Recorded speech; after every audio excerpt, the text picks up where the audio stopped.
Good morning, dear students. Welcome to another session of maintenance of digital switching systems. So, in the previous sessions, we went to the introductory part related to maintenance.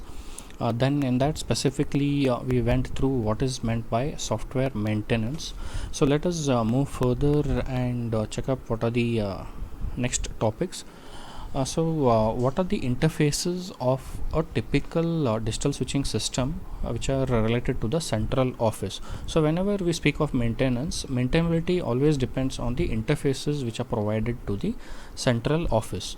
So, in order for the proper operation of the entire digital switching system, we have to properly maintain the interfaces which are available to the central offices. So here we can have a look at different interfaces which are available to a central office for the entire digital switching system. Now this is just a rough sketch of the possible interfaces which can be provided to the central office. Now these interfaces can vary dependingly on the companies which provide it or the person who owns it, so it can be varying in those terms. So the first thing which we have to look after is the SCC, which is Switching Control Center, which is giving the main interface to the central office. This Switching Control Center is not only connected to one CO, but it can be connected to multiple COs. So it is providing its service of maintenance for multiple COs along with its interface. Now along in tandem with this, there is another interface which is provided to the central office, which is the local maintenance. So which is wherein a local maintenance personnel will be looking after the maintenance aspect related to these facilities. Then these in turn provide interfaces to ESAC and the maintenance engineers. So ESAC stands for Electronic Switching System Assistance Center. So in parallel with the maintenance engineers, it provides some of the services or some of the interfaces which are relevant. So the maintenance engineers basically look after some recurrent maintenance issues. Apart from that, the ESAC and maintenance engineers also look after for providing the software upgrades and providing the software patchings. They also look after the interfaces which are relevant to the supplier RTAC and TAC. That is, RTAC and TAC are nothing but regional technical assistance centers and technical assistance centers. Now along with this, again it also looks after some of the reports which are specifically for the operational issues, that is operational trouble reports, OTRs. So these are the things which ESAC and maintenance engineers look after. Then apart from this, we have RTAC and TAC. Now in this some of the specific issues, that is say we haven't come across any of the special cases, and we get to know that due to this special case we have a problem which has arisen or a fault which has come up, or some bug has been woken up. Then we try to solve this in RTAC and TAC apart. So this interface looks after those things. So this is basically a kind of modular approach wherein you are dividing the entire work of interfaces into multiple levels, and at each level you are having some specific work, so that we can track and give the maintenance in a simplified form.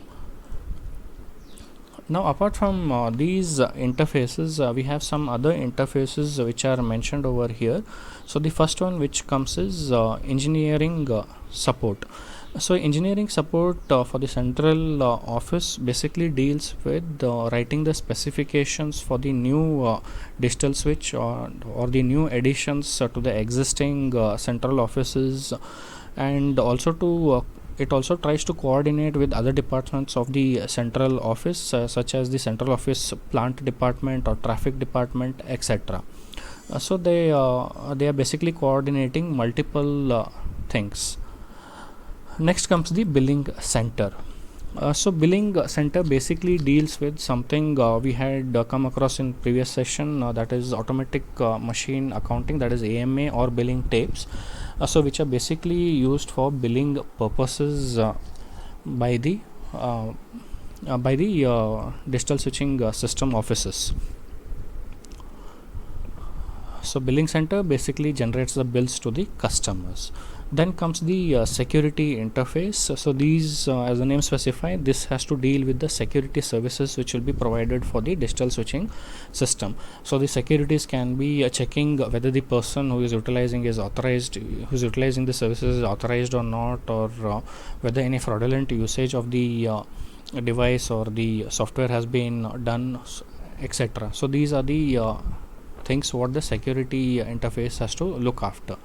Then comes the special translation support. So as we had looked previously that there are some translational data which are relevant to the customers.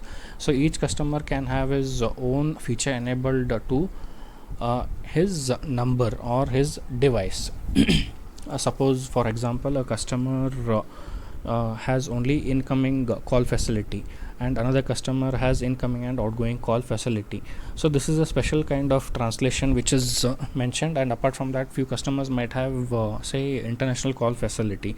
So if these are the things, then the special translation support will be looking after those special features which are enabled to the customers. Then the trunk and line assignment, the name itself tells that the trunk and lines have to be assigned to the trunk and the line equipments of the digital switching system. So that is what is provided by these interfaces. Then we have the coin bureau. Now as we know that there are few coin box facilities wherein coin telephones can be utilized. Now these coin telephones are slightly have slightly different equipments and instruments which are and different operations for their entire operating. So that has to be dealt with the coin bureau. Then next we have customer bureau, so which is nothing but a kind of customer service or customer support which will be provided to the customers. So for example, if a customer calls in and requests for new connection, so it can be done through the customer bureau. And if some customer wants to get disconnected, then that is you can call the customer bureau, or you can take the help of the customer bureau interface. So, or if you want a reconnection, so these customer bureau looks after all the such kind of aspects. Then last comes the say traffic department in this interfaces. So what is the purpose of the traffic department? So the traffic department is mainly responsible for study and modeling of the telephony traffic which is passing through the digital switching system. So these are the typical interfaces which might be required to the central offices for the entire digital switching system to be operating in a proper form. So let us wind up today's session at this point. So this is all for today. Thank you.